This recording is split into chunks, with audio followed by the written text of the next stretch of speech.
The X-Zone radio and TV show is largely an opinion talk show. All opinions, comments, or statements of fact expressed by Rob McConnell's guests are strictly their own and are not to be construed as those of the X-Zone radio and TV show or in any manner endorsed by Rob McConnell, rel-mar McConnell Media Company, Talkstar Radio Network, its affiliated stations, or employees.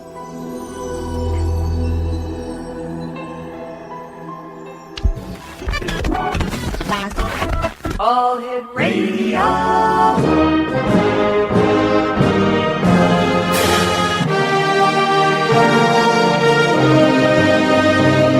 Welcome to the X Zone, a place where fact is fiction and fiction is reality. Now, here's your host, Rob McConnell.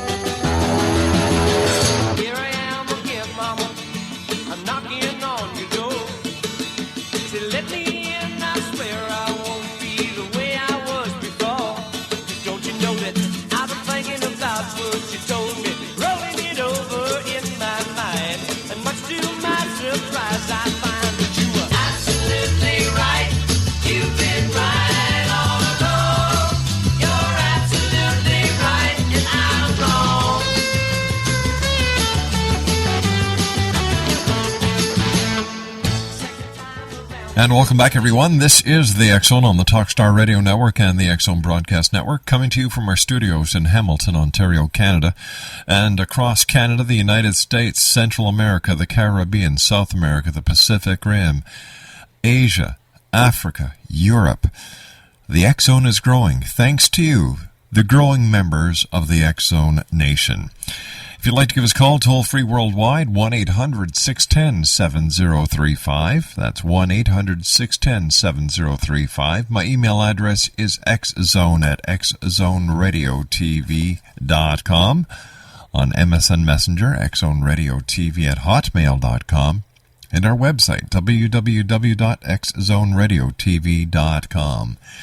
My guest this hour is a good friend of the X-Zone Nation. His name is Mike M. Joseph. He was born in 1944 to a Jewish Orthodox family in British Aden in Yemen. In 1949, his family migrated to Israel. In late 1965, he moved to New York, where, a few years later, he began working with a community practicing both Old and New Testaments teaching of the Bible. Now, from 1970 to 1975, he served on the faculty of a religious college in Pasadena, California, teaching modern and biblical Hebrew while pursuing his Bachelor of Arts degree in liberal arts. In 1975, Mr. Mike Joseph began his new career as a Bible lecturer. Mike has published dozens of articles and books on human relationships and Middle East issues. He presently lectures and also teaches Bible law from the Old and New Testaments on the internet website, www.teachingthelaw.org. That's www.teachingthelaw.org. And you can find out more about Mike and purchase his books at www.mikemjoseph.com. The last time Mike Joseph was on the show with us, we were talking about his book, Sorry, There Is No Afterlife. None Goes to Heaven or Hell. And tonight we're going to be talking about Mike's book on the Middle East. And Mike, welcome back to the X-Zone. Great having you with us. Thank you, Rob, and thanks for having me. Now, Mike, tell us a little bit about the book that we're going to be discussing tonight, The Middle East and the Middle East conflict. It's basically a book that describes a 4,000-year history of all the descendants of Abraham, not only the ones that generally people think of, the people of Israel, but he had the son Ishmael, and he had many people that came out of Israel, of Ishmael, that is, many nations. He had also a grandson, Esau, that was the twin brother of Jacob, and he had his many nations, and he also, when his wife Sarah died, he married another woman, and as we read also in the account, and later on by Josephus, he had one wife and then many concubines, and he had many children that became colonizers. So he had many, many people that came out of him, many nations, and they are spread in essence worldwide. So it's a long story, and that book basically is trying to capture history, their whereabouts, and their links with each other, be it good or bad. So it's a 4,000-year history, basically, of the descendants of Abraham. Exonation, in this hour, we're going to be speaking to Mike Joseph about his book, Middle East, Blueprint for the Final Solution, The Coming Fall and Rise of Western Democracy. If you'd like to give us a call, 1-800-610-7035. You can always send an email, xzone@xzoneradiotv.com, and on MSN Messenger, xzoneradiotv@hotmail.com. Mike Joseph is our special guest, and find out more about Mike or to order his books, www.mikemjoseph.com. And you can also take his Internet Bible course at www.teachingthelaw.org. We'll be back on the other side of this 2-minute commercial break as the X Zone continues from our studios in Hamilton, Ontario, Canada, on the Talkstar Radio Network and X Zone Broadcast Network. Don't go away.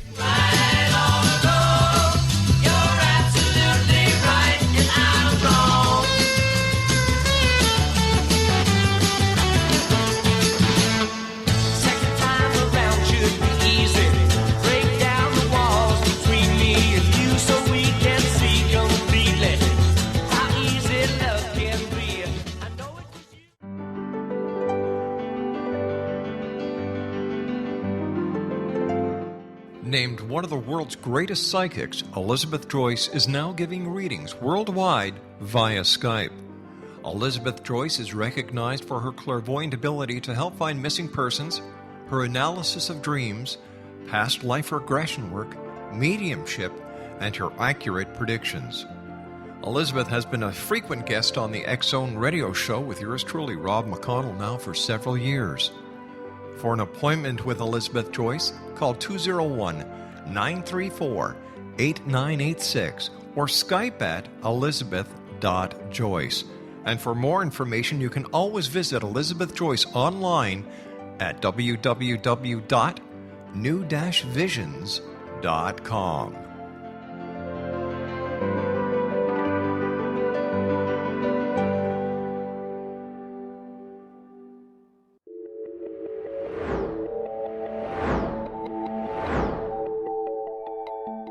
Do you have a dis-ease that you would like to alleviate through a natural means? Have you been contacted by angels, ghosts, or even extraterrestrials and want to validate these experiences? Or would you simply like to speak with someone who can help you find your life's purpose? I'm Dr. Joseph Mara, and I'm offering my services free of charge for first-time clients contacting me during the month of April. These free consultations include angel card readings, guided meditations, life coaching, and energy healing. If you have always wanted to explore these types of experiences but were skeptical or simply could not afford them, then take advantage of this free special offer. Contact me through my website, aguidinglight, spelled lite.com, to schedule your consultation today. Until then, I offer you love, light, and laughter.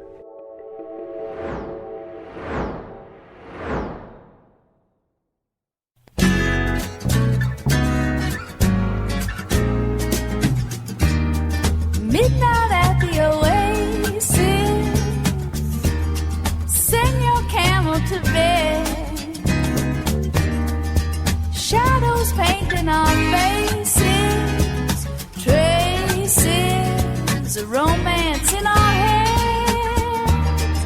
Heaven's holding a half moon, shining just for us. Let's slip off to a sand dune real soon. Kick up a little dust. Come on, cactus is our friend.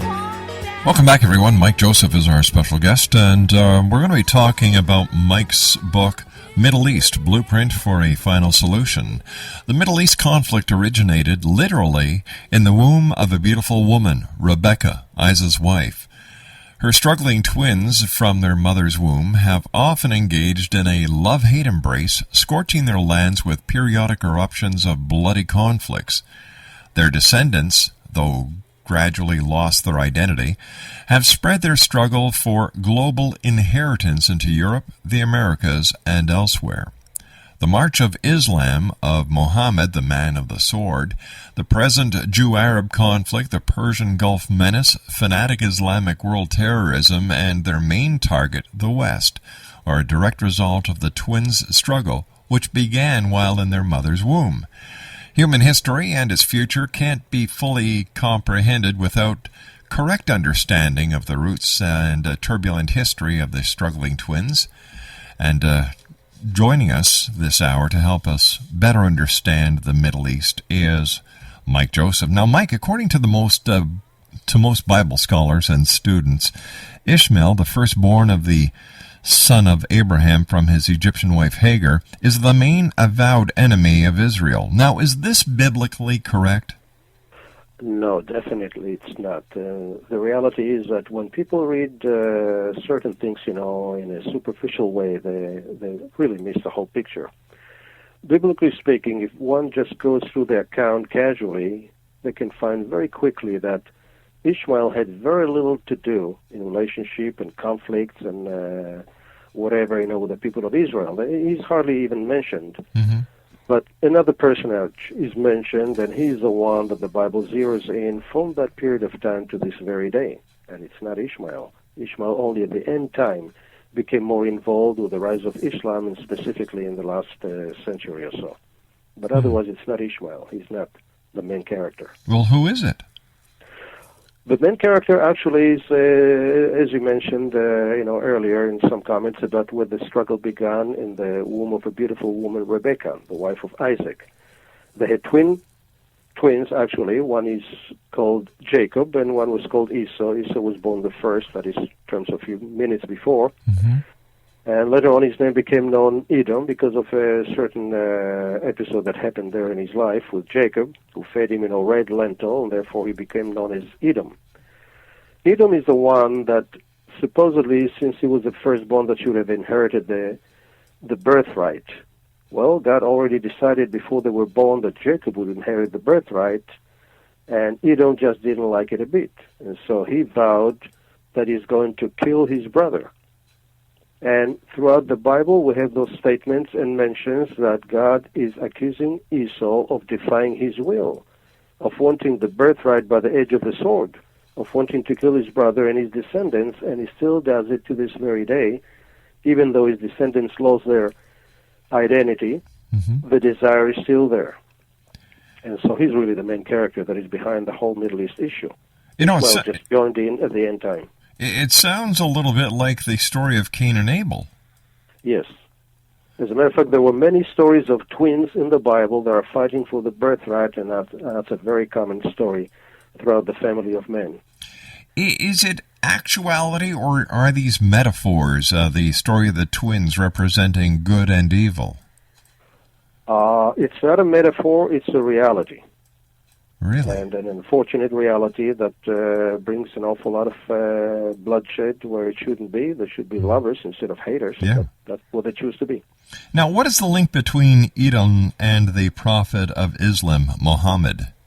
The link is very, very physical for the simple reason Ishmael kept in good communication, as we read in the Bible here and there, with the descendants of Abraham from Isaac and then Jacob. And so at a certain point, when Ishmael realized that his father is not too happy and his mother with the choice that he made in choosing Canaanite women, he went to his uncle, basically his uncle Ishmael, and married his daughter. And so a part of the descendants of Esau actually linked to Ishmael, and they settled in areas where later on Muhammad was born. And so you have a mixture there of in ancestry of Muhammad coming also from Ishmael as well as from Edom. And that's what the link between them. And Edom was called the man of the sword, and so was the prophet of Islam. Tell me, Mike, do the Prophet Muhammad and the Quran make any claims over Jerusalem and the land many call Palestine? Definitely do not. As a matter of fact, Muhammad, in his early stage, he wanted very badly for the Jews to understand where he's coming from his point of view, and to follow him. And he spoke very highly of them and of the promises that God gave to Isaac and to Israel, and he made it very plain that the land belongs not to Ishmael, he made it very plain in those words, but belongs to the children of Isaac. And as of Jerusalem, originally he, trying to gain the Jews on his side, he told everybody they should pray toward Jerusalem, and then when the Jews did not go along with him, he basically changed that and said, well, forget about Jerusalem. And there is never, ever any mention of Jerusalem in the Quran. So he never considered that to be a holy place to begin with. He said it belongs to Isaac. We got plenty of our own land. We don't need that land. So he never made that claim.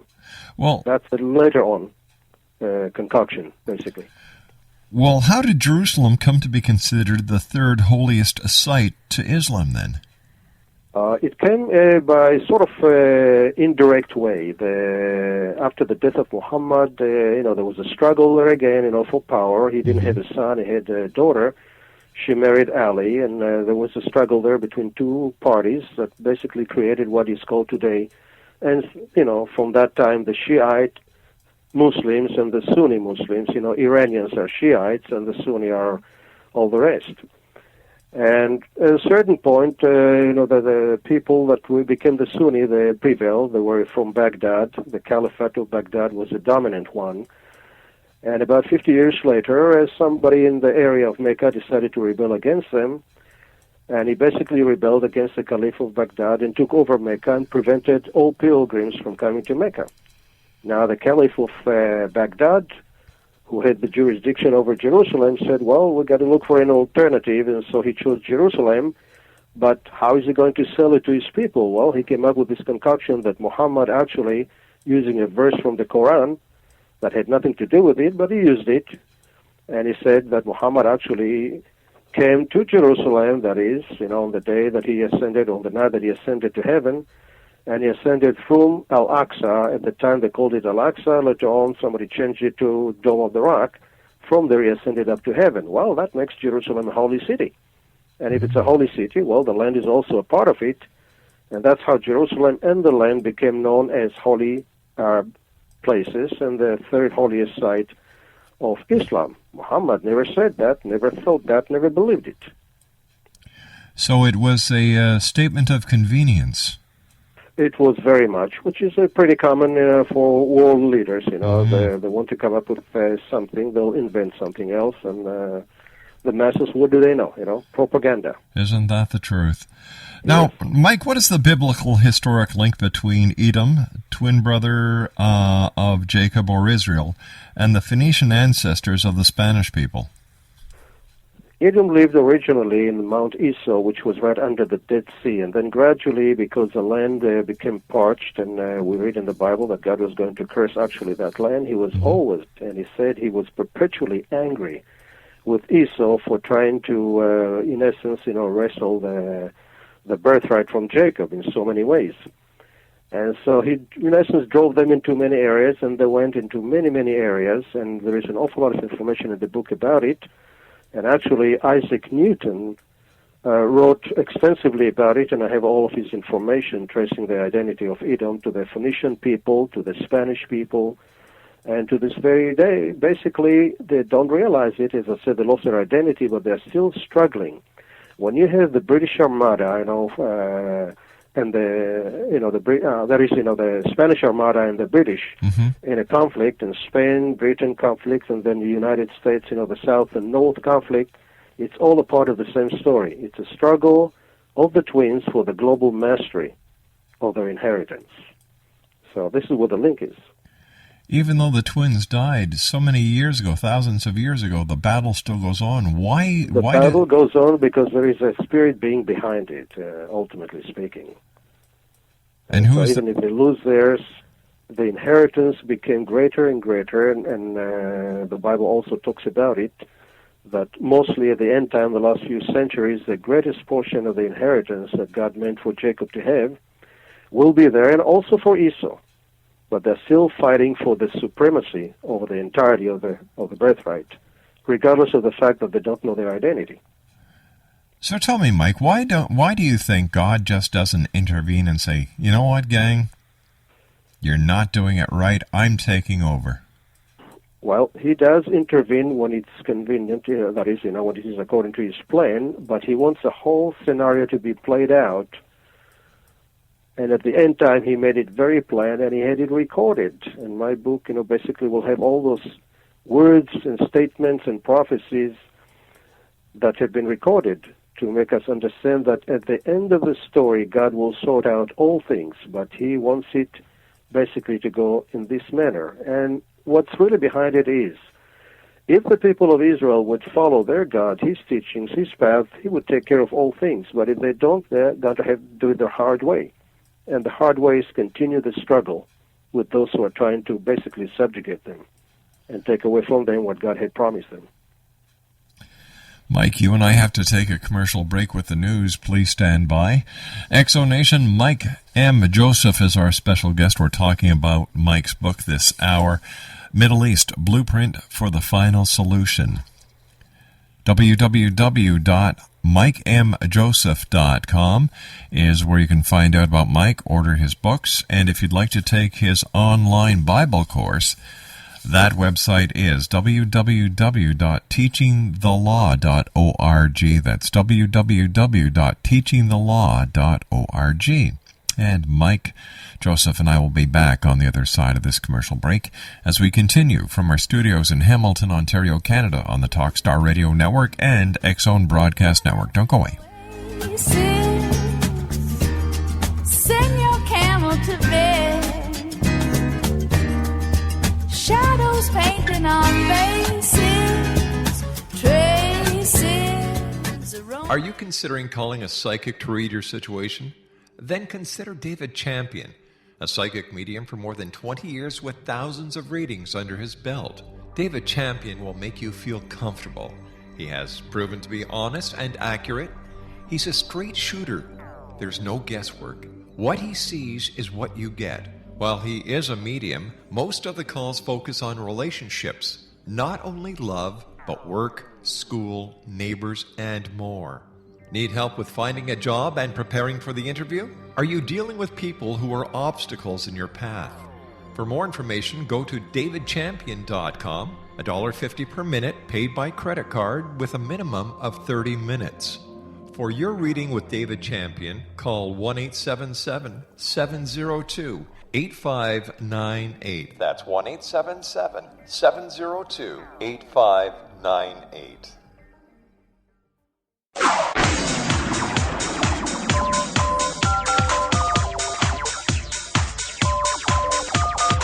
Now you can dial in to listen to the X-Zone Radio Show from anywhere in the world with Rob McConnell 24/7, 365 by dialing 213-401-0080. That's 213-401-0080. If you have a mobile phone or landline, the X-Zone Radio Show with Rob McConnell is now at your beck and call at 213-401-0080. That's 213-401-0080, 24/7, 365.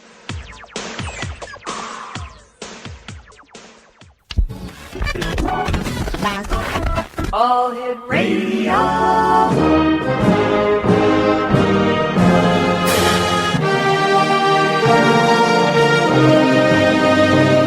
Welcome to the X-Zone, a place where fact is fiction and fiction is reality.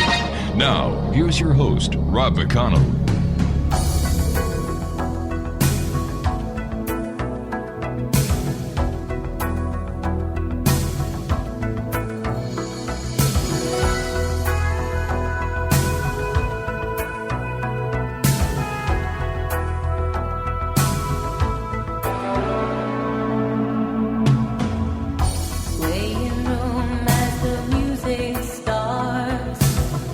Strangers making the most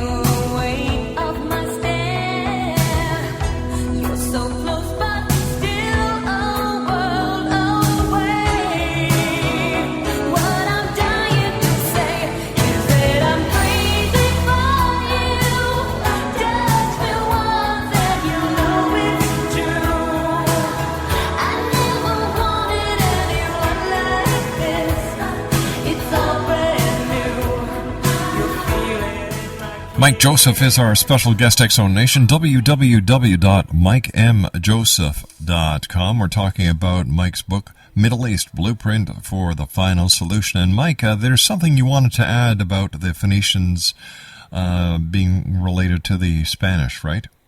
Yes, it is a very important clue there because the people of Edom, when they were dispersed throughout the Middle East, the part of them being men of the sword and also conquerors in nature, they moved up to territory which is present-day Lebanon, and they settled in an area where there used to be Canaanites that lived in the area, and they basically dominated the area. And the word phonic, most people do not realize that, means red in their own language, from Edom. Edom means red, and phonic means red, and the Phoenicians were the red people. So the Bible does not necessarily name them as Edom at that time because it was all understood by everybody that they were the people of Edom that lived in that area. And they became known as the navigators of the ancient world. Sort of the big empire at the time, like America presently, and British Empire before that. Well, they used to travel, and we have records. They traveled with the seamen of King Solomon, and they would travel and circumnavigate the world for 3 years and come back and bring gold and peacocks and birds of paradise. They basically would land anywhere all around the earth, including North America, South America, and faraway countries of India and Asia and other places. And when later on they were displaced from that by Alexander the Great, since they had established colonies throughout Europe and other places, including the North and South America, and that's, by the way, how many of the Indians in North and South America got some information that are of a biblical nature. And the Mayan prophecies is a part of the story. That's where they got it from. You can find, to this very day, there are rocks with inscriptions on them in both Phoenician and Hebrew because of the sailors of both navies that were there. So they, from there, moved to basically through Greece and Italy into southern France, and then finally to Spain and Portugal, and from there, it's an old story. They moved to the New World, and that's basically the link between the Phoenicians and the Spanish people, the Latin people, and as I said, Isaac Newton has a lot to say about that, and all these details are in the book. Mike, why can't we just all get along? Why can't we just let bygones be bygones and just go on with our lives? Well, the reality is that when there is money involved, when there is power involved, when there is prestige involved, these things are sort of like alcohol. People drink them and they get drunk and they don't think sanely anymore. But it's the we can do it otherwise. But it's the people who are suffering, not the people in power. The people, the everyday people, the citizens of these countries and these tribes and these religious beliefs that are suffering. They do. They do. The reality is that the leaders, whenever they want to get to whatever agenda they have, they whip up, the emotions of the people and make them, think, well, this is nationalism, defending your country, the love of father country, the fatherland, the motherland, and all that, as Hitler did, and all others are doing, as Ahmadinejad is doing in Iran. In essence, by following their leaders, they become a party to it, accomplices to it, and they end up paying the penalty, just like the German people had to pay the penalty for following Hitler. By association. By association, yes. That's reality. It's reality in Canada, It's reality in America, the United States, and other places. Mike, what is the biblical historic link between the descendants of the northern kingdom of Israel, the so-called lost 10 tribes, and the Anglo-Saxons, most people of the northwest Europe, and many white Muslims of the Stan countries as Afghanistan, Pakistan, etc.? When Isaac, the patriarch, the son of Abraham, when he blessed his two sons, Esau and Jacob, he basically told them that their fate for the future until the end time will be linked. They're going to be side by side, and they're going to have that struggle that will go on. And at times, as it is known in Jewish writings, in the Talmud and other writings, these two are struggling, and sometimes one will be up and the other person is down. And so the descendants of Israel, the 10 lost tribes of the northern kingdom, were taken into captivity by the king of Assyria into the areas of the Persian and the Medes and northern part of Assyria, and later on they moved into the Caucasus Mountains. From that we get, this concept of the Caucasian race, and, basically the white race. From there they gradually, and we have a lot of history, and my book has plenty of it, they moved gradually through the Crimean, Russia, and then after the border of the Roman Empire, when the Roman Empire finally collapsed, they were able to move into Europe and to the British Isles. But some of them actually moved into the British Isles, and we have that history from the Irish Chronicles, from many other sources, had colonies already in the British Isles in the days of King Solomon. And then in successive migrations, more and more came to that place. So they basically traveled, the majority of them west, but a part of them went actually east. And that's where they end up in countries like Afghanistan, Uzbekistan, Kazakhstan, many of those places. And strangely enough, and there is plenty of information about it, as a matter of fact, on the BBC they had some programs about it, where they went to those places and found people that claimed to be children of Israel who are still known by their tribal name of the sons of Israel, like, Ephraim, Manasseh, Zebulun, Dan, and Asher, and so forth. So it's not really a totally hidden history. There are actually literally many, many millions of people worldwide that have this information.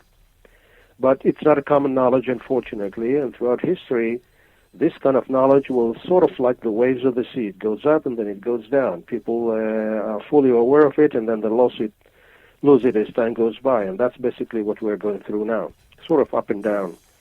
But they're basically everywhere. So in other words, when you look about Canada or the United States, or if you look to Northwest Europe, minus Germany, who were the descendants of the Assyrians that took Israel into captivity, and Austria, which is very interesting. Austria is basically from the grandson of Abraham, the Ashurim. They ended up there. And they are in Italy, they are in Greece. All the royal houses in the European continent are all linked. They're all of one family. They all came from one family, the family of the great Odin, who was from the tribe of Judah, as he traveled, throughout all of Europe, Russia, wherever he went, he basically left some of his sons there, and they became the royalty of Europe. They're all linked together. And we have a prince called Prince Michael of Albany, who lives in Scotland, who wrote very interesting books, and his information will be in my book too. And he's the president of all the princes of Europe, and he also brings this information and details, and the link of the royal houses of the entirety of Europe to the royal house of King David. So there's plenty of information out there for those who search for it. Exonation, the book that Mike keeps referring to is his book entitled Middle East, Blueprint for the Final Solutions. And if you'd like to order it, please go to www.mikemjoseph.com. Now, if you'd like to take Mike's Internet Bible class or course, www.teachingthelaw.org. That's www.teachingthelaw.org. Mike, what's the real theological cause behind the religious and cultural clash between East and West since the rise of Islam? It's basically, the part of the title of the book, which I know some people don't like, especially the people of the Jewish community, because they think about final solution in terms of what Hitler had done. All this has nothing to do with it in that sense. Mm-hmm. It talks about the fact that these are people that should have lived in peace together, but they chose not to. They chose to, instead of being carnal, so to speak, and seek their own selfish agenda, and therefore, naturally, they were not willing to accept the will of their Creator, of their God, of the Father of their, that is the God of their father Abraham.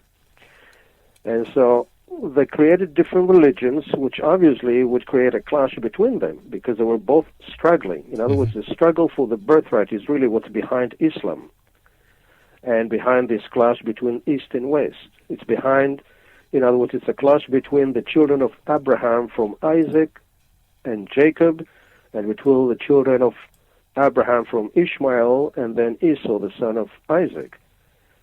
And they were not willing as time went by, though they did in the beginning. Ishmael didn't have any problem with the God of Israel. That is the one that became known as the God of Israel, the God of Abraham at the time. He didn't have a problem. As a matter of fact, Muhammad, he said that he believes in the Torah that was given to Moses. He believes in the Psalms that were given to David. He believes in the gospel that was given to Jesus Christ. He believes in Christ and the prophets and all that, which it makes one think, well, why don't, since their own prophet has great respect for all this, why don't they all have the same, and therefore they should have been living together? Exactly. Well, the problem is the struggle that is not even, they don't even think in those terms, but that struggle goes on, is what motivating them to overlook this reality and to rather live at war than peace. It happens within families. The father dies, the brothers and sisters are fighting over the inheritance. And they forget that they are one family. They could have lived in peace together. And so this clash is based on that. It's basically the struggle for the birthright and the scepter, which included the Messiah, which included all the inheritance to come. And the final solution is that when God says, okay, the game is over, now we're going to do it my way. And we're going to have one God, one religion, no more conflicts, and that would be, in essence, the final solution. And when it comes to pass, the hell that we have on earth will become paradise. And that's what the first book, was talking about, that we talked about the afterlife. Yes. So this clash will continue until the end of time because God had given it a certain amount of time. And it's up to us. We can do it faster, or we can wait until, sort of Big Brother rises up and settles the issues. It's in our hands. So are we talking here about the Battle of Armageddon? The Battle of Armageddon, unfortunately, the people that refer to it are not paying attention to what they're reading, and that's pretty common, to human beings. Armageddon means Har Megiddo, the Mount of Megiddo. It's not even a mountain, it's a mount. It is a battle that will take place not before the coming of the Messiah, but it will happen after Israel is brought back to their land. And ironically, it's a war that will never hear one single shot. God is going to bring these people, he made it very plain, through the prophet Ezekiel, and he's going to, in essence, show the rest of the world that still haven't learned that he's the boss. By bringing them to the border of his land, and while they're there, since their aim is to destroy the land of Israel, he's basically going to put all of them to sleep. And then he's going to make all of Israel bury all the dead. And it's going to take them 7 months to do it. And they will use all their armor and whatever they bring with them to burn fires, for a barbecue or whatever it may be for 7 long years. So it's not a dreadful battle to worry about because it's a battle where nothing's going to happen. There's so much to do about nothing. And yet people have used it as symbolic of the greatest war ever. There isn't going to be any war. But you're going to have anyway. You're going to have all these people who are going to be put to sleep by God. Is he going to kill them all? The description there that basically he's going to send fire, brimstone, and all kind of things like that, and great earthquake, and you can put it in a sweet words, and he's going to eliminate them, basically. Yeah. But it's a whole army that would not even get the chance to fight. And in doing so, basically the rest of the nations that still haven't learned, who's in charge, they will have to realize you better submit to the God of heaven and earth, and things will be well. And as for those that would die in the battle of Armageddon, in the second resurrection, all of them will be brought back to life, and now God will tell them, well, how would you like to do it this time, the good way or the bad way, the hard way or the easy way? Well, obviously they would choose the easy way at that time. So it's not a horrible story, ultimately speaking. That's a part of the final solution. All things will turn out good. Mike, stand by. You and I have to take our final break for this hour, and we're going to also be doing our show's wrap-up on the other side of this break. Mike Joseph is our guest. www.mikemjoseph.com. That's www.mikemjoseph.com. I'll be back on the other side of this commercial break as we do our final wrap-up for tonight's show here in the X-Zone on the Talkstar Radio Network and the X-Zone Broadcast Network. Don't go away.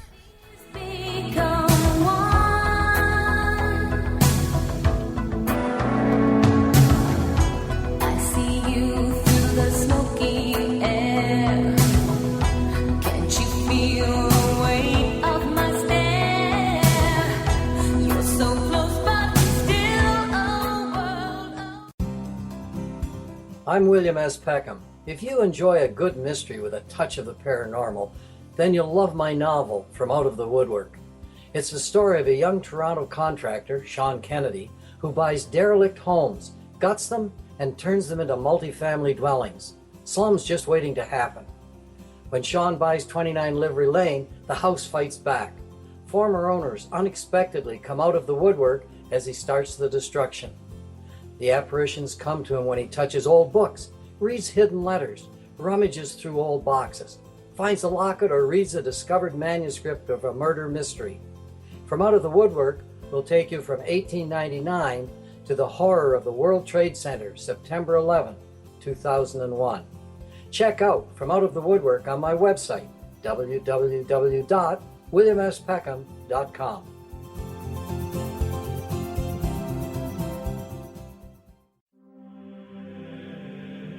Rob McConnell here, presenting an overview for Nicholas Paul Jennings, author of a fascinating book, Amen.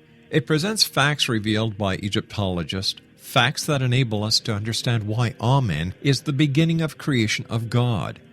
It provides recommendations for religious leaders of the major religions to unify their beliefs and teach the Word of God.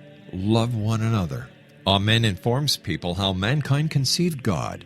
It was the Egyptians that developed the concepts of a soul, a hereafter, and Son of God. And finally, after the worship of many gods, they conceived the belief in one universal God, the maker of all there is. For more information, visit www.futureofgodamen.com. That's www.futureofgodamen.com.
And welcome back, X-Zone Nation. I'd like to take this opportunity of thanking all our guests tonight. Elizabeth Joyce in hour number 1. Hour number 2, Peter Metzner and I talked about dreams. Hour number 3, Matt Stein and I talked about when technology fails.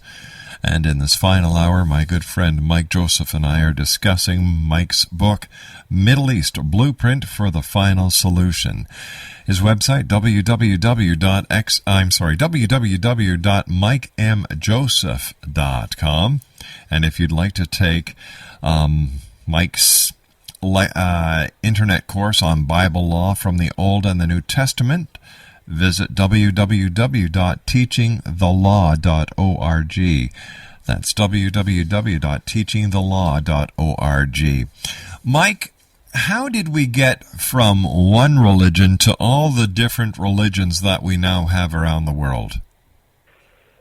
Well, the reality is just like the experts. They say, the experts know this and know that and think about this and that, and yet they disagree. Well, how can they be all experts and they all disagree?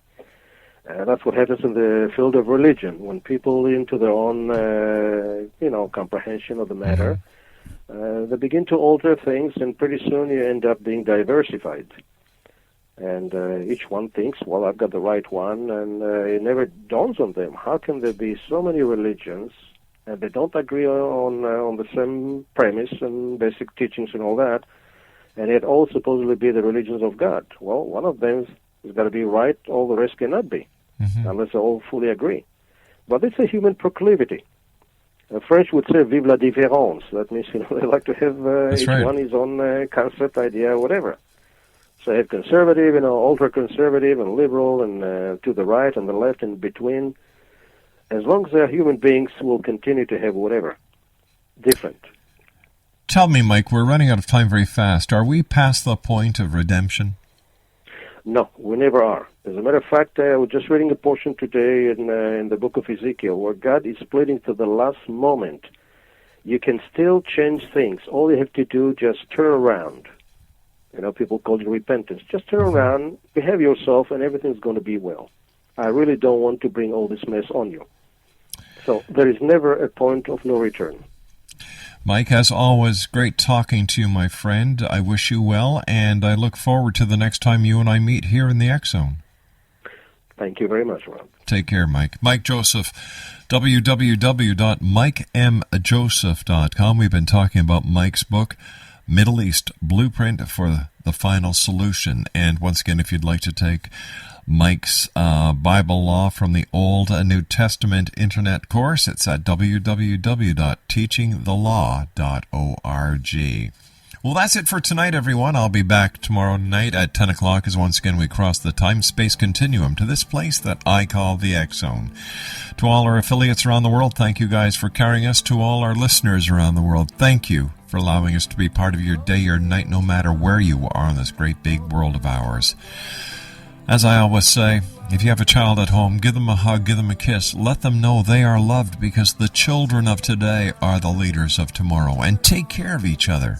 And always keep your eyes to the sky and your heart to the light. Good night, everyone. Closing time. One last call for alcohol. So